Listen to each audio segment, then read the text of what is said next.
नमस्कार। News room में आप सभी का स्वागत है। अमेरिकी रक्षा विभाग की एक सूची जारी होने के बाद यह खबर तेजी से फैली कि अमेरिका ने पाकिस्तान को नई मिसाइलें, विशेष रूप से AIM-120 advance medium range air to air missiles यानी अमराम देने का अनुबंध किया है। इस रिपोर्ट ने स्वाभाविक रूप से भारत में चिंता की लहर पैदा कर दी, क्योंकि ये वही मिसाइलें हैं जिन्हें पाकिस्तान वायुसेना ने 2019 के बालाकोट हमलों के बाद भारत के खिलाफ हवाई संघर्ष में प्रयोग किया था। लेकिन अब अमेरिकी दूतावास ने न केवल इस खबर को भ्रामक बताया है, बल्कि यह भी स्पष्ट किया है कि पाकिस्तान को कोई नई मिसाइल या उन्नयन सहायता नहीं दी जा रही है। यह मात्र एक पुराने अनुबंध के सस्टेनमेंट और स्पेयर पार्ट से संबंधित तकनीकी संशोधन है। यह स्पष्टीकरण ऐसे समय में आया है जब अमेरिकी राष्ट्रपति डोनाल्ड ट्रंप और प्रधानमंत्री नरेंद्र मोदी के बीच वार्ता ने वैश्विक और विशेष रूप से दक्षिण एशियाई सामरिक परिदृश्य पर नई हलचल पैदा की है। सवाल यह है कि क्या इस स्पष्टीकरण को अमेरिका की दक्षिण एशिया नीति में एक बदलाव के संकेत के रूप में देखा जा सकता है? क्या वाकई वॉशिंगटन अब पाकिस्तान की बजाय भारत को प्राथमिकता दे रहा है? देखा जाए तो अमेरिकी दूतावास का यह त्वरित स्पष्टीकरण अपने आप में एक राजनयिक संदेश है। दक्षिण एशिया में शक्ति संतुलन की बारीक समझ रखने वाला अमेरिका यह जानता है कि पाकिस्तान को हथियार सहायता का कोई भी संकेत भारत में गहरी असंतुष्टि पैदा करता है, विशेष रूप से ऐसे समय में जब भारत अमेरिका रणनीतिक साझेदारी क्वाड, इंडो पैसिफिक और रक्षा तकनीक सहयोग के नए शिखर पर है। अमेरिकी प्रशासन का यह बयान केवल साफगोई नहीं, बल्कि एक सामरिक संकेत है। यह दिखाता है कि वॉशिंगटन अब उन भ्रमित संकेतों से बचना चाहता है जो भारत के भरोसे को कमजोर कर सकते हैं। यदि अमेरिका वास्तव में पाकिस्तान को नए मिसाइल सिस्टम या अमराम जैसे हथियार दे देता, तो यह पाकिस्तान की F-16 क्षमताओं को पुनर्जीवित करता और भारत की हवाई बढ़त पर प्रतिकूल असर डालता। इसलिए यह स्पष्टीकरण उस दिशा में एक रोकथामकारी कदम है। यह भी ध्यान देने योग्य बात है कि यह स्पष्टीकरण मोदी ट्रंप वार्ता के तुरंत बाद आया। भले ही इसे संयोग कहा जा सकता है, परंतु राजनयिक समय निर्धारण में संयोग बहुत कम होते हैं।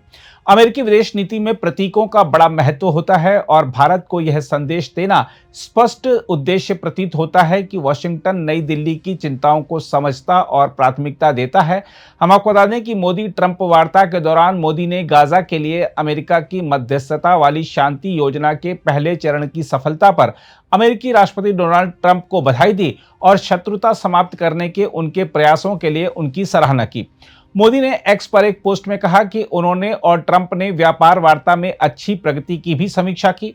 पिछले 3 हफ्तों में मोदी और ट्रंप के बीच फोन पर यह दूसरी बातचीत थी।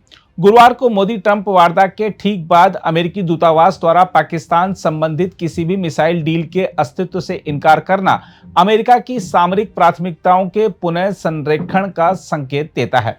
यह अमेरिका की इंडो पैसिफिक रणनीति के उस हिस्से से मेल खाता है जिसमें भारत को एक केंद्रीय संतुलन शक्ति के रूप में देखा जाता है, न कि पाकिस्तान जैसे सीमित रणनीतिक उपयोग वाले साझेदार के रूप में। हम आपको एक बार फिर बता दें कि अमेरिका ने साफ कहा है कि पाकिस्तान को जो भी अनुबंध संबंधी सेवा दी जा रही है वह सस्टेनमेंट और स्पेयर पार्ट्स तक सीमित है। इसका अर्थ है कि यह केवल पुराने F-16 विमानों की रखरखाव व्यवस्था है, न कि नए हथियार या तकनीक प्रदान करना। इससे पाकिस्तान की वर्तमान सामरिक क्षमता में कोई गुणात्मक सुधार नहीं होगा। देखा जाए तो यह स्थिति भारत के लिए आश्वस्त करने वाली है, क्योंकि पाकिस्तान के सैन्य ढांचे की तकनीकी निर्भरता अमेरिकी प्लेटफॉर्म पर रही है। लेकिन अफगानिस्तान से अमेरिकी वापसी के बाद इस निर्भरता में गिरावट आई है और पाकिस्तान अब चीन की ओर अधिक झुक चुका है। ऐसे में अमेरिका के लिए पाकिस्तान में निवेश की उपयोगिता सीमित हो गई है। हम आपको बता दें कि दक्षिण एशिया में अमेरिकी रणनीति का मूल उद्देश्य संतुलन बनाए रखना रहा है। शीत युद्ध के दौरान में यह संतुलन पाकिस्तान की ओर झुका हुआ था, परंतु 21वीं सदी के दूसरे दशक में भारत की आर्थिक, तकनीकी और कूटनीतिक शक्ति ने समीकरण बदल दिए हैं। अब अमेरिका का दीर्घकालिक लक्ष्य चीन के विरुद्ध एक स्थिर, भरोसेमंद साझेदार ढूंढना है और वह साझेदार केवल भारत हो सकता है। इस परिप्रेक्ष्य में भारत की आपत्तियों को तुरंत ध्यान में लेकर अमेरिकी दूतावास द्वारा सफाई देना इस नीति के स्थायी पुनर्गठन का संकेत है। इसलिए यह कहना अतिशयोक्ति नहीं होगी कि अमेरिका ने इस स्पष्टीकरण के माध्यम से एक राजनयिक संदेश भारत को भेजा है कि वाशिंगटन अब दक्षिण एशिया में नई दिल्ली की सामरिक संवेदनशीलताओं को समझता है और उनका सम्मान करता है।